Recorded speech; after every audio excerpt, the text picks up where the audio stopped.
और जो जो टाइमिंग मैं दूंगा उस टाइमिंग के अंदर बच्चों की डिलीवरी करवा दो, आगे पीछे मत करो। आप करवा के देखिए, उनमें से अगर एक बच्चे का जीवन भी जीवन में खराब हो गया ना तो मुझे क्या। ये बी क्लास की आत्माएं वो रखी गई हैं जो इंसानियत समझती हैं, इनको किसी धर्म से मतलब नहीं। इस पूरी दुनिया के अंदर एक ही तृप्ति है जो सबसे बड़ी है, और वो तृप्ति है देना।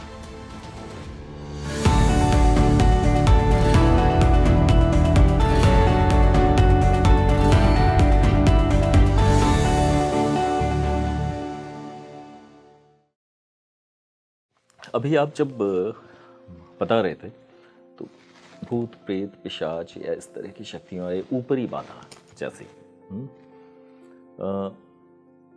कॉमन मिथ है, होते नहीं होते हैं पता नहीं, आप इस पर क्या कहते हैं? इनका क्या वजूद है? इनके अस्तित्व को कैसे हम परिभाषित करें? हमारे श्री कृष्ण जी ने बोला कि इंसान मरता है, आत्मा नहीं मरती। 100% सच है, 100%। अगर आत्मा मर जाती तो पुनर्जन्म तो होता ही ना। करेक्ट, पहला ये बिल्कुल जवाब है। जो मेरे को शास्त्री जी ने बोला कि पिछले जन्म में ये साधु था, अपना अधूरा काम पूरा करने आया है, वो उनके ये शब्द होते ही ना अगर आत्मा ना होती तो। करेक्ट। और जो हम अक्सर शब्द बोल देते हैं प्रारब्ध, ये शब्द ही ना एग्जिस्ट करता। करेक्ट है ना? लेकिन है क्या? आज जो मैं आपको बताऊंगा वो शायद कुछ ज्यादा आपकी आंखें खोल देगा। जी। आत्मा कितनी पुरानी है, कितने सदियों से, कितने युगों से ये कितनी सीख के अपने आप को कितनी डेवलप कर चुकी है, सारा खेल यही है। ये जो लर्निंग प्रोसेस है ना, आप पहली नर्सरी केजी में और उसके बाद पहली क्लास में, 10वीं क्लास में, ग्रेजुएशन तक जाते हैं, ये सीखने का जो प्रोसेस है, एक आत्मा जिसकी उम्र करोड़ों वर्ष की है, भाई उसको सीखने में भी उतने हजारों साल लगते हैं, कईयों को लाखों लग जाते हैं। आत्मा नहीं जल्दी सीखती, समझ गए? क्यों ऐसे लोग हैं जो किसी भी चीज को नहीं समझते, और क्यों ऐसे लोग हैं कि आपकी बात या डिमांड वाले शब्द पूरे होने से पहले वो आपकी मंशा जान जाते हैं? होते हैं सर, है ना? तो अभी बहुत कम आत्माएं हैं जो पूरा सीख चुकी हैं। तो मैंने अपनी चढ़ती जवानी में इस चीज को सीख लिया था जब मैं 22-24 साल का ही था। आत्माओं की 3 कैटेगरी होती है, ए, बी और सी। ए क्लास आत्माएं वो हैं जिनको हम भगवान बोलते हैं। अच्छा।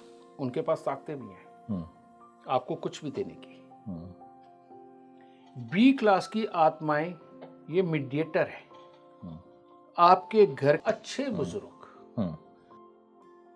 जिन्होंने बहुत अच्छी तरह से परिवार चलाया, जिन्होंने बहुत अच्छी तरह से समाज को देखा, जिन्होंने बहुत अच्छी तरह से आइडियाज दे करके अपनी जिंदगी संवारी, दूसरों का कल्याण किया, ये बी क्लास की आत्माएं वाले लोग होते हैं।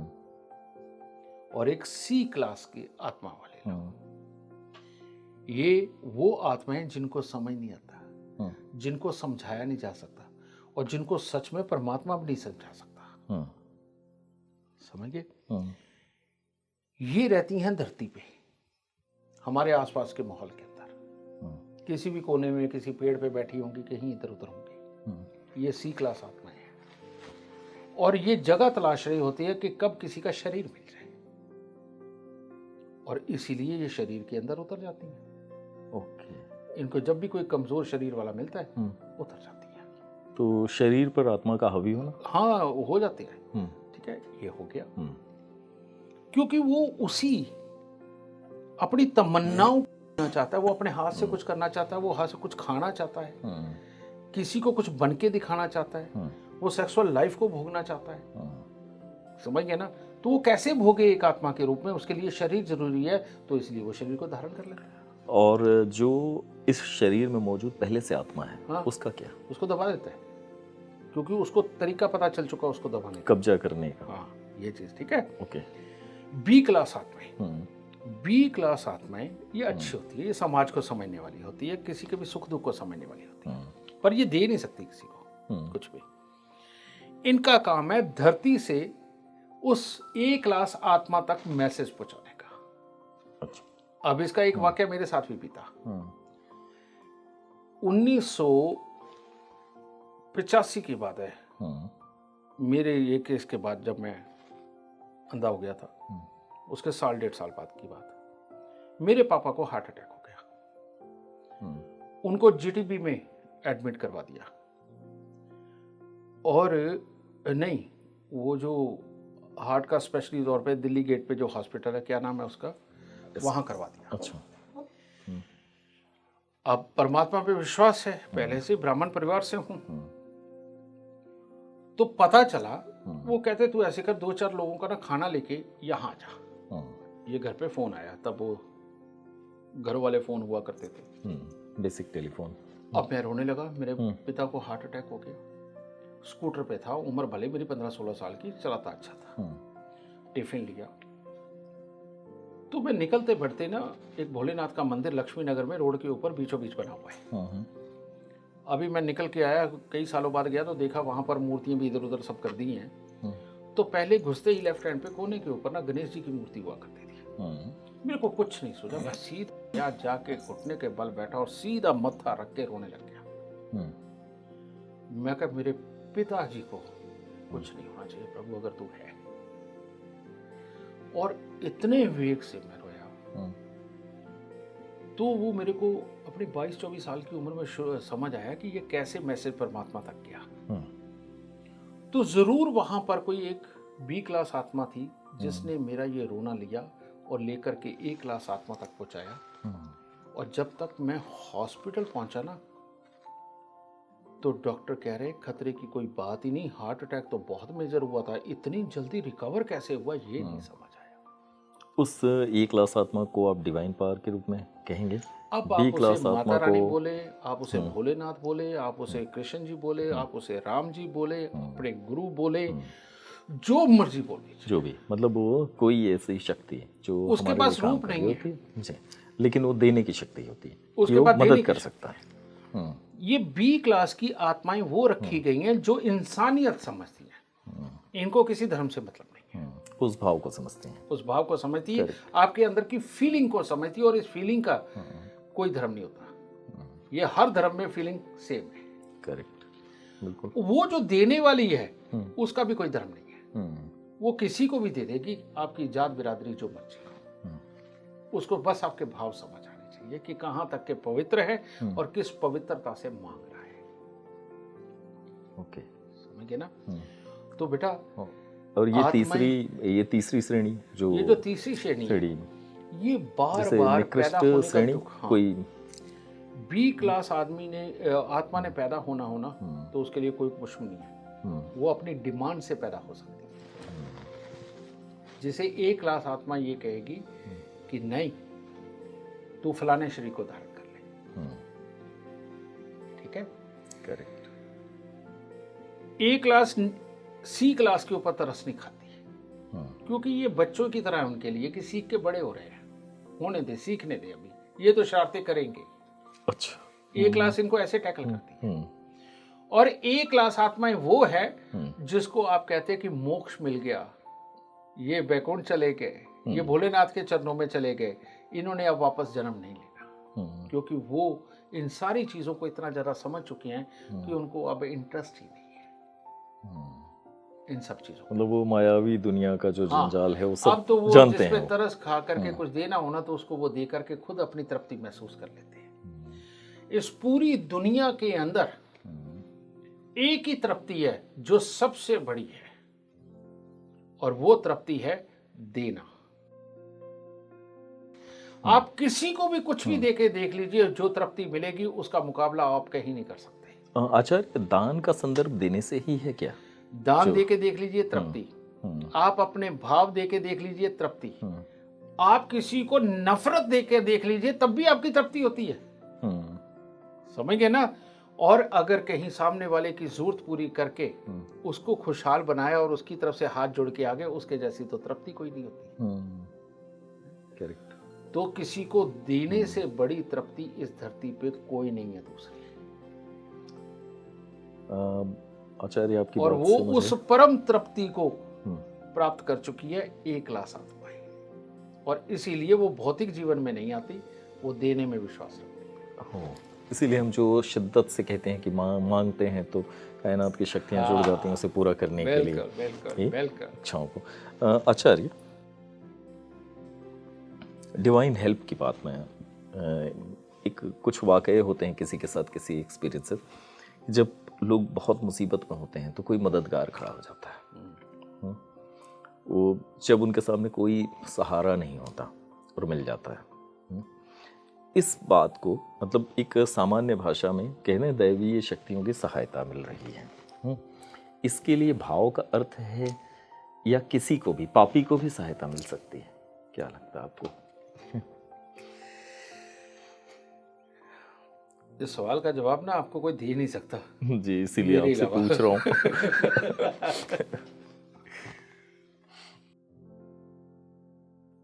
वो एक लाख आत्माएं जानती हैं कि जब कोई ये शरीर धारण करेगा उस समय का समय मैटर करेगा। ओके। तो इसीलिए वो 20 क्लास आत्माओं को एस्ट्रोलॉजिकल वे में, यानी कि ग्रहों की गणनाओं के हिसाब से उसको आदेश देते कि जब फलानी कोख में चले जा, तेरा जीवन अच्छा होगा। उनको पहले से पता, मैं जिस कोख में भेज रहा हूँ ये इस वक्त में जन्म लेगा और इसका जीवन ऐसा चलेगा, इस वक्त ग्रह चाल ऐसी है। समझ गए? जो आपने बात करी, अब ये बी क्लास भी हो सकती है, सी क्लास आत्मा भी हो सकती है। तो क्या है, एक बच्चा जब पैदा हुआ उस वक्त के अंदर जो निर्धारित हो गया महादशाओं के हिसाब से, उसकी समझ और उसका कर्म, उसके हालात, ये मिलकर उसके ऑरा को तय करते हैं कि इस आदमी का ऑरा क्या है। जैसे कोई कहता है ना कि यार इसके पास से बड़ी नेगेटिविटी फील होती है, मैं नहीं इसके साथ बैठता। कोई कहता है यार उसमें पॉजिटिविटी कितनी है, बस उसके पास तो बैठे ही रहने को दिल करता है ना। करेक्ट। ये सब कुछ तय करती है हमारी जन्म कुंडली कि कैसा होगा। अब इसके अंदर हुआ क्या, तकलीफ आई, नेचुरली बात है, महादशा खराब है, या अंदर लाल किताब दशा जो हम बोलते हैं वो खराब है। लेकिन कुंडली के अंदर वो योग बैठे हुए हैं जो बहुत ही शुभ है, समझे। लेकिन उस शुभ योग का वक्त नहीं चल रहा, दूसरे किसी ग्रह का वक्त चल रहा है जो उसे त्रास दे रहा है, तकलीफ दे रहा है। तो ऐसा आदमी डूब तो नहीं सकता, उसको चलते चलते उस शुभ योग तक जाना है, क्योंकि वो समय अभी आगे आना है। करेक्ट। तो ऐसा इंसान जब भी कभी फंसता है, जब भी कभी बहुत बुरे हालात तक वो महादशा उसे दे रही होती है या लाल किताब दशा दे रही होती है, वहां वो शुभ योग एक व्यक्ति के भाव में उसकी मदद पैदा करके खड़ा होने के लिए मजबूर कर देता है। क्योंकि ऐसे आदमी में एक गुण होता है कि वो कभी ना कभी किसी ना किसी के काम आया होता है, जिसकी किस्मत अच्छी होनी। ओके। और किसी बड़ी चीज में काम आता है और बाद में गिनाता नहीं, तो वो किसी के मन में रह जाता है, या किसी ने किसी की मदद करते हुए उसे देख के ही अच्छा इंसान मान लिया, वो लगता कुछ नहीं है ना। तो ऐसे में हेल्प पहुंच ही जाती है। और ना से कोई एक अच्छी आत्मा पास में है जिसका वक्त भी अच्छा चल रहा है, भाई वो मदद के रूप में खड़ा हो जाता है। ठीक है।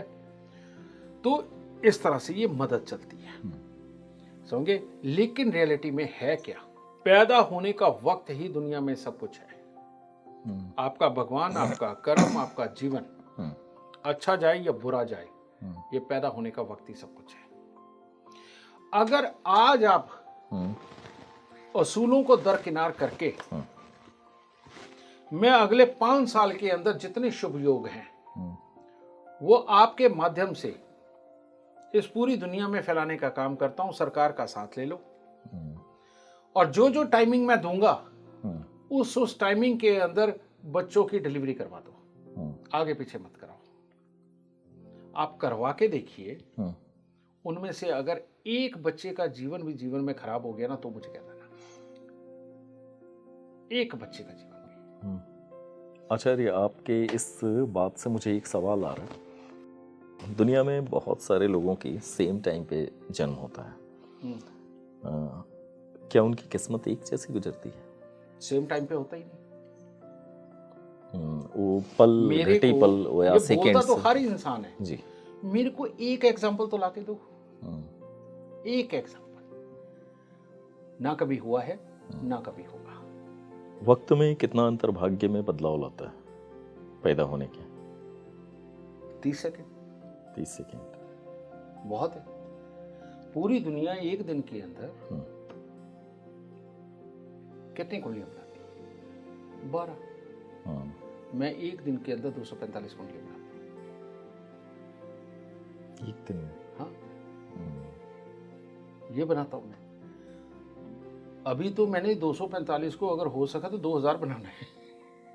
इतने महीने तक भी लेके जाना है। ये समय और छोटा होता जाएगा प्रेडिक्शन का। जुड़वा बच्चे की तुम बात करने लगे थे, चलो ये भी साइंस में तुम्हारे चैनल पे बोल के जाता हूँ। एक साथ पैदा होने वाले सारे बच्चे जुड़वा नहीं होते, उन्हें जुड़वा कहते हैं। क्या फर्क? एक ही अंडे में अगर 2 भ्रूण पल गए तो वो जुड़वा होते हैं, और अगर 2 अलग अलग अंडे डेवलप हो गए और दोनों एक ही उसमें नहीं हुए तो बेटा वो जुड़वा नहीं होते। वो जो कहते ना इसे मारो उसे फील होता है, फलाना बीमार होता है, ये भी बीमार होता है, वो एक ही अंडे के बच्चे होते हैं। अच्छा। और 2 अलग अलग अंडों के बच्चे जुड़वा नहीं होते। पहले तो वहीं से सब कुछ बदल जाता है। फिर रही बात, चलो जुड़वा भी है, लेकिन उनका गर्भ से आने के जो वक्त है, कुछ भी कर लो 30 सेकंड से कम नहीं हो सकता। इतनी देर के अंदर जन्म कुंडली के अंदर कम से कम 2 भाव, नहीं तो 5, 7, 9 और 12 के 12 भाव बदल जाते हैं। और ये मैंने लाइव डेमोन्स्ट्रेशन दिखाया। कभी कोई सभा करो, मैं सारी दुनिया के सामने दिखाऊंगा। आचार्य, एक सवाल। आपने कहा कि ये बताया जा सकता है, आपने टाइम बताई और लोगों का, बच्चों का जन्म कराया जाए।